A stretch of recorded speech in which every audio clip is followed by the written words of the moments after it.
Bem, vascaínos, primeiro dizer que a Frente Vasco Livre ela surgiu a partir de um desejo de unificar a oposição do Vasco, de trazer para o Vasco uma renovação, ou seja, de vencer o Eurico nessa eleição do dia 7 de novembro. E a partir daí vários grupos, 7 grupos que faziam parte da política do Vasco se uniram formando a chapa Frente Vasco Livre. Durante esse processo eleitoral, nós observamos que existia um desejo muito grande do torcedor, do vascaíno, que fosse feita uma união mais ampla. Então nós tínhamos de um lado a Frente Vasco Livre, com 7 grupos, de outro lado a Sempre Vasco, o grupo do Júlio Branco, e o vascaíno entendia que esses grupos, de maneira isolada, não seriam capazes de vencer a eleição no dia 7 de novembro. Surgiu daí um sentimento muito forte da necessidade da união desses grupos para que a vitória ela acontecesse no dia 7. E nós, pensando nessa necessidade, nesse desejo de vitória, nessa necessidade do clube de renovação, nós, próximo à eleição, resolvemos unificar as duas frentes, a chapa Sempre Vasco e a Frente Vasco Livre, para que a vitória fosse possível. É importante frisar que essa união ela foi fruto de uma conversa longa, de várias conversas, de várias reuniões, onde foram tratadas de que maneira se daria essa união. Basicamente, nós queríamos assegurar a possibilidade de participar desse processo, de ter transparência, de levar para o Vasco uma gestão moderna, de trazer o sócio, o torcedor de volta para o clube.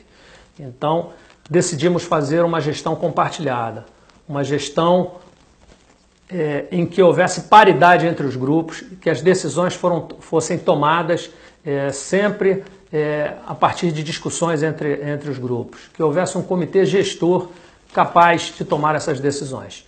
E nunca essa conversa se deu em torno de cargos. Na realidade, o que se discutia era a forma como o Vasco deveria ser administrado. A partir do êxito no dia 7, a partir do momento que nós vencemos essa eleição no dia 7, esse processo de conversa, de diálogo, de reuniões, ele cessou. A Sempre Vasco passou a tomar uma série de atitudes, a fazer reuniões, a ir buscar soluções no mercado, enfim, a desenhar um modelo de gestão sem a menor participação da Frente Vasco Livre. Nós insistíamos que deveria existir reuniões para que nós pensássemos no Vasco, para que a gente pensasse como nós deveríamos nos comportar a partir do momento que assumíssemos a direção, e essas reuniões foram sempre sendo postergadas. Nós fomos ter a primeira reunião com a Sempre Vasco no dia 8 de janeiro, mais de 2 meses depois da eleição ter sido realizada. E uma reunião nada conclusiva, onde aquilo que era tratado, que tinha sido tratado, começou a ser modificado. Então, o que antes era uma certeza passou a ser uma dúvida. Nós tínhamos notícia do mercado, através do mercado, que vários contatos, vários acordos vinham sendo realizados por parte da Sempre Vasco, sem que nós tomássemos conhecimento, sem que nós tivéssemos a menor participação nesse processo. O sentimento é de traição, claro. Ora, nós tivemos um projeto, lutamos por isso, tivemos a dignidade de sentar à mesa, de conversar, de expor as ideias, compramos esse ideal e lutamos pela vitória no dia 7 de novembro. E a partir daí nós passamos a não servir mais, passamos a não ter mais serventia nesse processo. Então esse grupo se fechava em 4, 5 elementos da Sempre Vasco e nós ficamos o tempo todo alijados desse processo. É bom frisar que em momento algum nós reivindicamos cargos. O que nós reivindicamos é participação no projeto de gestão. E um processo em que se brigava por transparência já começou de maneira totalmente nebulosa, sem a menor transparência, sem que nós pudéssemos tomar nenhum tipo de atitude.